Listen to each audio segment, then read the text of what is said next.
بسم الله الرحمن الرحيم أصبحنا وأصبح الملك لله والحمد لله لا إله إلا الله وحده لا شريك له له الملك وله الحمد وهو على كل شيء قدير ربي أسألك خير ما في هذا اليوم وخير ما بعده وأعوذ بك من شر ما في هذا اليوم وشر ما بعده ربي أعوذ بك من الكسل وسوء الكبار ربي أعوذ بك من عذاب في النار وعذاب في القبر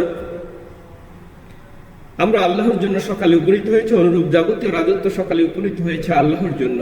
সমুদয় প্রশংসা আল্লাহর জন্য। একমাত্র আল্লাহ ছাড়া সত্য মাবুদ নেই, তার কোনো শরীক নেই। রাজত্ব তারই এবং প্রশংসাও তার, আর তিনি সকল কিছুর উপর ক্ষমতাবান। হে প্রতিপালক, এই দিনের মাঝে এবং পরে যা কিছুই কল্যাণ আছে আমি আপনার নিকট তা প্রার্থনা করি, আর এই দিনের মাঝে এবং পরে যা কিছুই অকল্যাণ আছে আমি তা থেকে আপনার নিকট আশ্রয় চাই। হে প্রতিপালক, আমি আপনার কাছে আশ্রয় চাই অলসতা ও খারাপ বার্ধক্য থেকে। হে প্রতিপালক, আমি আপনার কাছে আশ্রয় চাই জাহান্নামের আযাব হওয়া থেকে এবং কবরের আযাব হওয়া থেকে।